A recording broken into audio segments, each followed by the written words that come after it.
দুদিন আগেই শহরের এই রাজপথে নেমেছিল প্রতিবাদের ভাষা। প্রতিবাদে গর্জে উঠেছিলেন হাজার হাজার মানুষ। আরজিকর কাণ্ডকে সামনে রেখে প্রতিবাদ মিছিলে সামিল হয়েছিলেন তারা। আজ সেই রাজপথের ছবিটাই একটু অন্যরকম। প্রতিবাদ, বিষাদ সব কিছুকে সঙ্গে নিয়েই এবার উৎসবের বাঁশ বাঁধার কাজ চলছে পুরোদমে। আরজি করে তরুণী চিকিৎসকের ধর্ষণ খুনের প্রতিবাদে কেঁপে উঠেছিল শহর কলকাতার রাজপথ।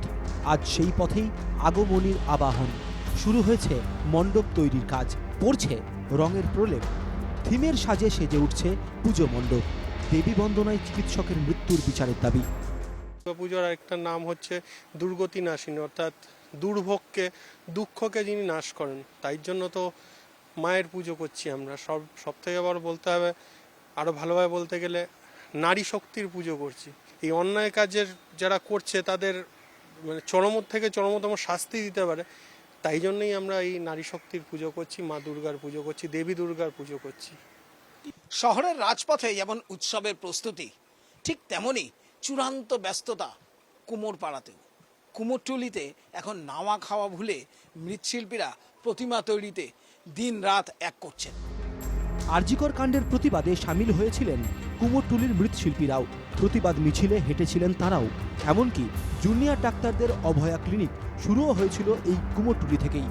একদিকে আরজিকর কাণ্ডের আবহ, অন্যদিকে অতিবৃষ্টি কিছুটা হলেও কপালে চিন্তার ভাঁজ ফেলেছিল মৃৎশিল্পীদের। কিন্তু এখন উৎসবের লগ্ন আসন্ন, তাই বায়না নেওয়া প্রতিমার কাজ শেষ করতে নাওয়া খাওয়া ভুলেছেন মৃৎশিল্পীরা।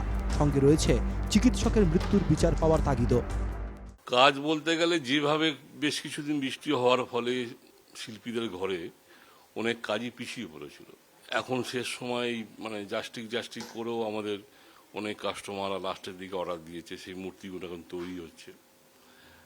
আর এখন মোটামুটি রাত্রি 12টা অবধি কাজ হচ্ছে, এরপর দিনটা বেড়ে যাবে, কারণ এখন আমাদের সত্যিকারের সময় নেই।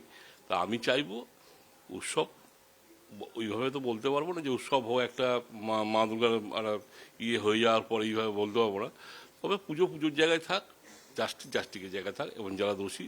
এরম কাণ্ড তো হামেশাই হচ্ছে, এটা একটা সারা দুনিয়াতে একটা সাড়া পড়েছে। কিন্তু আমরাও মানে রাস্তায় নেমেছিলাম, তা কাজ আমাদের চলেছে, কাজটা থেমে থাকলে তো হবে না। এইটা একটা নির্দিষ্ট দিন ধার্য হয়ে যায় ক্যালেন্ডারে, যে অমুক দিনে ষষ্ঠী, অমুক দিনে পঞ্চমী, আমাদের ডেলিভারি ব্যাপারটা থাকে। অন্য বিজনেসের সঙ্গে এটা তো তুলনা করলে চলবে না। এইবার একটু মানে আরও বেশিভাবে মানে যাতে কাজটা এগিয়ে যায় তাড়াতাড়ি, সেটা চেষ্টা করছি। আর কয়েকদিন বাকি, তারপরেই আগমনীর ভোর। আলোর বেণুর সুরে আগমনীর বার্তা দুর্গতি নাশিনীর। একদিকে তিলোত্তমার বিচার, অন্যদিকে বন্যার ভ্রুকুটি। এই দুই বিষাদের আবহে দুর্গতি নাশিনীর আবাহন। শুভ শক্তির উন্মেষ হোক, এটাই চাইছে আপামর বাঙালি। তাই শুভ শক্তির উন্মেষের জাগরণে জাগরুক হচ্ছে ধীরে ধীরে শহর কলকাতা। ক্যামেরায় রঞ্জিত দের সঙ্গে সুদীপ্ত চট্টোপাধ্যায়, NKTV বাংলা, কলকাতা।